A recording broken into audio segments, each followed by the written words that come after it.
Sir चलें sir, आज आपसे शुरू करते हैं, इधर से शुरुआत होती है। ये बताइए कि क्या लग रहा है आपको कि 5 अगस्त की जो तारीख है वो तख्ता पलट लेकर आएगी या इमरान के लिए फांसी लेकर आएगी? जय हिंद, नमस्कार। देखिए, आपने 5 अगस्त की जो इंपॉर्टेंस बताई उसमें अगर आपने खुद ही देखा होगा और सब लोगों ने नोटिस किया होगा, 5 अगस्त को आर्टिकल 370 हटाया गया। दुनिया में हर वो चीज़ इंडिया कर दिखाता है जिसकी कभी किसी ने कोई एक्सपेक्टेंसी नहीं रखी थी, जिसके ऊपर सबसे ज़्यादा ध्यान रखा जा रहा था। किसी ने तो कहा था कि झंडा पकड़ने वाला हाथ नहीं होगा, डंडा नहीं होगा, पता नहीं क्या क्या नहीं होगा, और इंडिया ने वो कर दिखाया कि जहाँ एक बूंद कहीं किसी का ब्लड नीचे नहीं गिरा। 5 अगस्त की इंपॉर्टेंस हमारे लिए बहुत अच्छी है। पाकिस्तान के लिए तो वैसे क्या अच्छा है आप खुद ही जानते हैं, कुछ भी अच्छा नहीं है। 5 अगस्त हो, 6 अगस्त हो, 4 अगस्त हो, सारे दिन खराब है। क्यों? क्योंकि इस समय इमरान खान को यह जरूर पता है कि मुनीर इस समय हर वो स्टेप लेगा कि उनकी ये जो सो कॉल्ड प्रोटेस्ट रैली है ये विफल हो जाए। और मैं आपको बता रहा हूं कि पाकिस्तान हमसे सीख रहा है। 5 अगस्त की जो इंपॉर्टेंस हम बात कर रहे हैं वो सीख रहा है कि अगर डेमोक्रेसी कुछ करना चाहे, करने पर आ जाए तो वो जरूर होता है। और 370 उसका एग्जाम्पल है। मेरे देश ने डिसाइड किया, मैंडेट दिया कि ये हटना चाहिए और वो हट गया। अब पाकिस्तान की बारी है अपने आप को आजमाने के लिए कि आप अपने आप में कितने डेमोक्रेटिक हो सकते हैं, आपके अंदर कितना जज्बा है डेमोक्रेसी को अपहोल्ड करने का।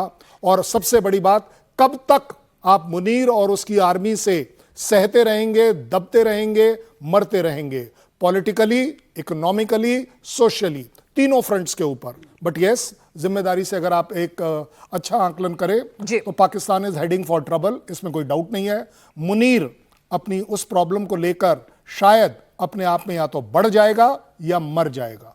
क्योंकि अगर ये रैली सफल हो जाती है तो आप ये समझ लीजिए, पिछली बार हमने देखा था कि वो सिर्फ एक एयरफील्ड पर जहाजों को नुकसान दिया था, उसे कोर कमांडर के घर को लूट लिया गया था। ये होती है डेमोक्रेसी की पावर, जब रोकने पर आती है तो रुकती नहीं है। मुझे लगता है कि अगर ये रैली सक्सेसफुल हो गई, और मैं चाहूंगा कि डेमोक्रेसी के लिए, आवाम के लिए, इंसानियत के लिए ये प्रोटेस्ट जो है वो सक्सेसफुल होना चाहिए। पाकिस्तान में अगर कोई चेंज आ सकता है तो सिर्फ इसी वजह से आ सकता है। और अगर नहीं आता है तो आप गारंटी ले लीजिए, मुनीर एक वो क्रूल प्रेसिडेंट बनेगा उस कंट्री का कि उसकी कंट्री उसे आने वाले समय में याद रखेगी। चलिए, तो मुनीर के लिए इस वक्त कैच-22 सिचुएशन है। श्रीवास्तव सर, अगर बात करें, आपको अभी जो कुछ हलचल है उस पर पूरी दुनिया की नजरें टिकी हुई हैं कि मुनीर आगे क्या करेगा। जिस तरह का प्रेशर उसके ऊपर है, बलूच एक तरफ है, खैबर पख्तूनख्वा एक तरफ है, इमरान खान की फौज एक तरफ कूच कर रही है, तो मुनीर प्रेशर में है। तो अब वो अपना तख्ता पलट ना हो जाए, अपने खिलाफ कू ना हो जाए, उससे बचने के लिए क्या कर सकता है? आपको क्या लग रहा है? नाज, आपके शो में आके बहुत अच्छा लगता है क्योंकि दर्शक जो सामने बैठे होते हैं और रिस्पॉन्ड करते हैं, दैट्स वेरी इंगेजिंग। लेकिन आपको जहां तक मुनीर का सवाल है, मुनीर से ज़्यादा जिसने रिलीजियस को, आप हाफिज़ कुरान है, जिसने रिलीजन को अपनी ढाल बनाई है और मिलिट्री की जो उसकी ट्रेनिंग है वो सोर्ड ऑफ ऑनर भी रहा है। आपको बता दें, मुनीर बहुत बड़ा ट्रेनिंग में उसने बहुत अच्छा हाथ किया था। है तो ये जलंधर से गए थे इनके माँ बाप। अब बात यह कि मुनीर हर वो चाल जो उसके पास है अपनाएगा जिससे कि वहां की डेमोक्रेसी कभी भी पनपने नहीं पाए। और जितने भी जनरल्स आए और जो इस तरह के रहे, उन्होंने डेमोक्रेसी को कभी आने नहीं दिया, कुचल ही दिया। कोर ऑफ कमांडर्स पर हमला हुआ था। इमरान जो है बहुत बड़े पॉपुलर लीडर हैं, लेकिन आपको एक चीज़ और बता दें, अगर इमरान के आप बैकग्राउंड को खंगालिए तो आपको क्या मिलेगा। 96 में इन्होंने अपनी पार्टी स्टैब्लिश की, एक क्लीन पार्टी के इमेज से, क्योंकि भुट्टोस और शरीफ से लोग परेशान हो चुके थे पाकिस्तान में। किसने इनको हवा दी? 13 साल तक इनको बोलते थे वन मैन पार्टी, सिर्फ इमरान खान ही वहां थे और कोई नहीं था।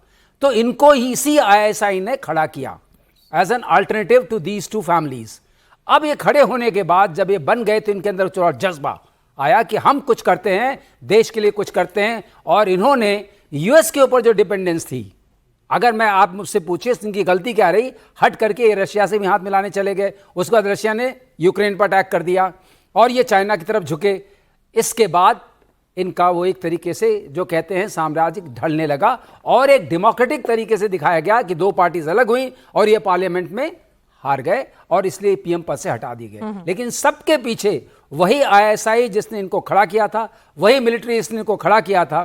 तो ये जो 5 अगस्त को आ रहे हैं लोग, इन सबसे ये सारे के सारे, ये जो मुनीर है, इनकी जो सेना, मुनीर की अपनी जो अंदरूनी सेना है, जो कोटरी है, वो वाकिफ है। और मैं चाहता हूं, जैसे कर्नल शैलेंद्र बोल रहे थे, कि वहां डेमोक्रेसी स्टैब्लिश हो, ये हमारे हक में है। लेकिन क्या हो पाएगी, ये बहुत बड़ा प्रश्न चिन्ह है। और मेरा अभी का जो आकलन है कि उसको दबा दिया जाएगा, जिस तरह की फोर्सेस अभी हाथ में हैं, और जो ये ट्रंप के साथ लंच करके आए हैं, उससे इसके अंदर एक हवा जो भरी है, जो स्टेरॉयडल शक्ति आई है, वो इनको जरूर अब करेगी, ये दबा पाएंगे, क्योंकि इसमें यूएस का भी हाथ रहेगा। ये आपकी एक तरीके से आप खुद भी आकलन कर सकते हैं, मगर ये मेरा आकलन है।